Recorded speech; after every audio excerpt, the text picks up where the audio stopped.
Hello बच्चों, आज के जो वीडियो लेक्चर है उसमें बजट में बात करने वाले हैं गवर्नमेंट बजट की। और गवर्नमेंट बजट के अंदर एक कॉन्सेप्ट है आप लोग का एक्सपेंडिचर, क्योंकि अभी तक का जो एक लेक्चर ऑलरेडी मैंने बना चुका हूं, आप लोग उसे मेरी प्ले लिस्ट पे जाके देख सकते हैं। तो आज की जो वीडियो के अंदर बात करेंगे गवर्नमेंट बजट एक्सपेंडिचर की बात करेंगे।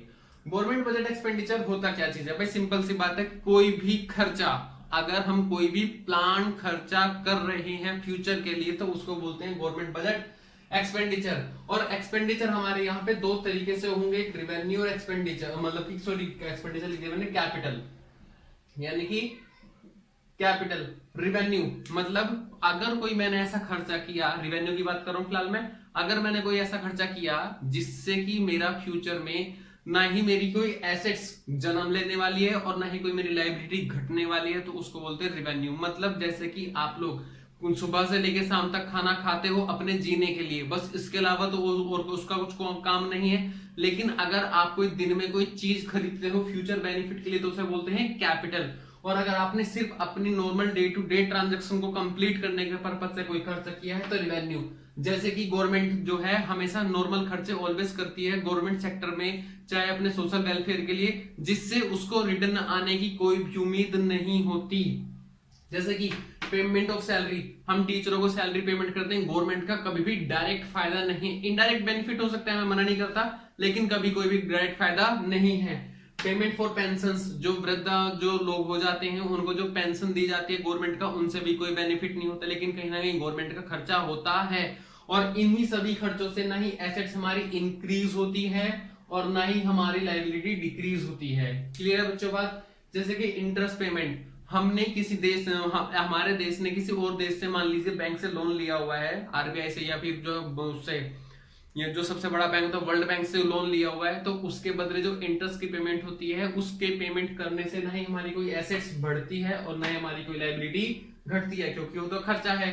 आगे डिफेंस सर्विसेज, मिलिट्री के लिए हम खर्चा करते हैं, हम मिलिट्री के लिए कोई एसेट्स तोप वगैरह खरीदना वो मेरा यहाँ है, लेकिन डिफेंस के लिए कोई भी खर्चा करना, जैसे कि दिल्ली पुलिस को सैलरी देना, तो वो हमारा नॉर्मल खर्चा है और हम ना रिवेन्यू मान के चलेंगे।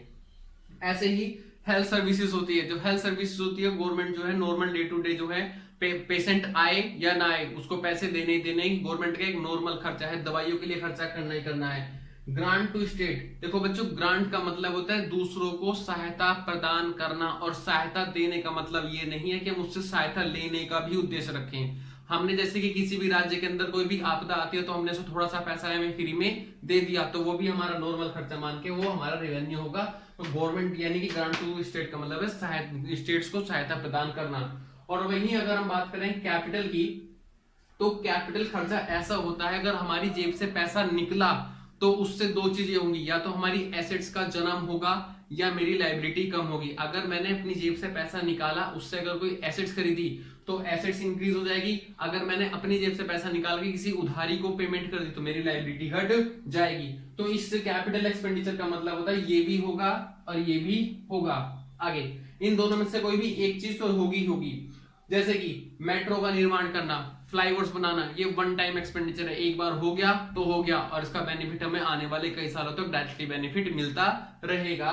तो ये भी हमारा जो है कैपिटल एक्सपेंडिचर का पार्ट है। लोन टू स्टेट, सर अभी तो आपने गवर्नमेंट टू स्टेट बताया था, बिल्कुल ये सहायता वाली चीज है कि सहायता दी है हमने, इसका कोई डायरेक्ट बेनिफिट नहीं है, लेकिन यहाँ पे क्या है मैंने लोन दिया, मैंने उधारी दी है और मैं उससे उधार के बदले ऋण भी वापस लूंगा, यानी कि जो ब्याज है वो भी वापस लूंगा और डायरेक्ट मेरा बेनिफिट है। आगे जैसे कि मॉल्स वगैरह बिल्डिंग वगैरह बना देते हैं तो गवर्नमेंट की इससे भी इनकम होती है और ये भी आपका कैपिटल माना जाएगा।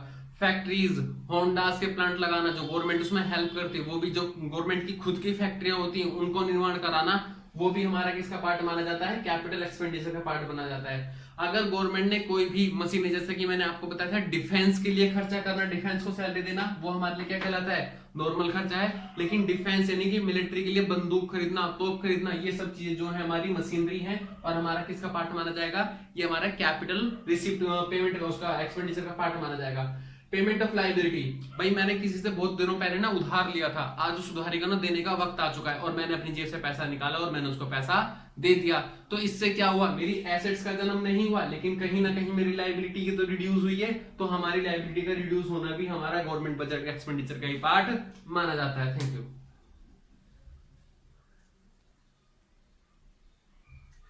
हेलो बच्चों, उसी के जो है आगे कुछ क्वेश्चन एग्जांपल्स ले लेते हैं। एग्जांपल से जो है ज्यादा बेटर अंडरस्टैंडिंग हो जाती है, तो एग्जांपल समझने के लिए देखते हैं कि क्या क्या है। तो मैंने कुछ 8 एग्जांपल आप लोगों के सामने लिखे हैं। आप लोग को इसके अंदर छांटना है कि कौन सा हमारा रेवेन्यू एक्सपेंडिचर है और कौन सा हमारा कैपिटल एक्सपेंडिचर है। सारे के सारे मेरी एक्सपेंडिचर है, तो रेवेन्यू और कैपिटल में आपको डिफरेंस देखना है। सबसे पहले लिखा हुआ पेमेंट टू सब्सिडीज।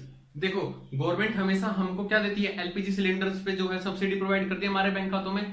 तो गवर्नमेंट का क्या है, वो नॉर्मल खर्चा है, जिसके बदले हम गवर्नमेंट को कुछ भी रिटर्न नहीं करते। तो हमारा कैसा खर्चा बन जाएगा, वो रिवेन्यू एक्सपेंडिचर का खर्चा बन जाएगा। आगे, परचेज इक्विपमेंट फॉर डिफेंस। जैसे कि मैंने अभी आप लोगों को बताया कि अगर डिफेंस को सैलरी देनी है तो वो नॉर्मल है, लेकिन डिफेंस के लिए अगर हम कोई इक्विपमेंट एसेट्स परचेज करते हैं तो हमारे लिए क्या बन जाएगा, वो कैपिटल एक्सपेंडिचर बन जाएगा। Repayment of loan. Repayment of loan का मतलब है कि पहले मैंने कहीं से लोन लिया था, अगर आज उस लोन की मैं पेमेंट करूंगा तो कहीं ना कहीं मेरी लायबिलिटी कैसी होगी, रिड्यूस हो जाएगी, और वो भी मेरा क्या बनेगा, कैपिटल एक्सपेंडिचर ही बन जाएगा। Taking loan from China. भाई मैंने जो है चाइना से लोन लिया है, लोन लिया, हालांकि एक्सपेंडिचर नहीं है, रिसिप्ट है, लिया है, तो कहीं ना कहीं फ्यूचर में वापस भी तो करना पड़ेगा और कहीं ना कहीं इसका ऋण भी देना ही पड़ेगा मुझे। तो कहीं ना कहीं जो है टेकिंग लोन फ्रॉम चाइना का मतलब है ये मेरी कैपिटल रिसिप्ट है। बच्चों क्या है, ये मेरी कैपिटल रिसिप्ट है। उसके बाद expenditure on collection of taxes. देखो कभी कभी क्या होता है, जो है गवर्नमेंट जो है किसी किसी व्यक्ति से टैक्स वसूलने में नाकामी हो जाती है। जैसे कि हमारा नीरव मोदी भाई साहब हैं, वो हमारे टैक्सेस की चोरी करके, वो हमारे देश का पैसा चोरी करके भाग गया, और उस पैसे को कलेक्ट करने के लिए कहीं ना कहीं गवर्नमेंट उसके ऊपर खर्चा भी कर रही है।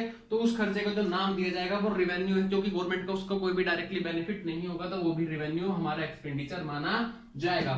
स्कॉलरशिप जो होती है हम बच्चों को प्रोवाइड करते हैं, जो 10वीं 12वीं के बच्चे जो हायर मार्क्स लेके आते हैं, गरीब बच्चे होते हैं, हाँ कहीं ना कहीं गवर्नमेंट उनको क्या देती है, सब वो स्कॉलरशिप देती है। तो वो भी क्या होता है, हमारा रेवेन्यू एक्सपेंडिचर होता है, क्योंकि उससे गवर्नमेंट का कोई भी डायरेक्ट बेनिफिट नहीं होता। Acquisition of assets. गवर्नमेंट जो है अपने फायदे के लिए किसी देश विदेश से, किसी भी कंपनी से अगर एसेट्स परचेज करती है तो कहीं ना कहीं गवर्नमेंट का क्या है, फायदा है, क्योंकि कल को प्रोडक्शन होगी तो उसकी इनकम होगी, और इनकम होगी तो हमारे कहीं ना कहीं ये कैपिटल रिसिप्ट माना जाएगा। Construction of school. स्कूल का निर्माण कराना। देखो बच्चों, केवल स्कूल एक बार बनेगा, डेली डेली हमारा स्कूल तो नहीं बन रहा, एक बार स्कूल बनेगा और वो हमारा कई सालों तक बेनिफिट हमें देता रहेगा, तो कहीं ना कहीं वो भी हमारी क्या है, कैपिटल एक्सपेंडिचर का ही पार्ट बनेगा। प्लीज यार चैनल को सब्सक्राइब करें और वीडियो को लाइक करें। Thank you.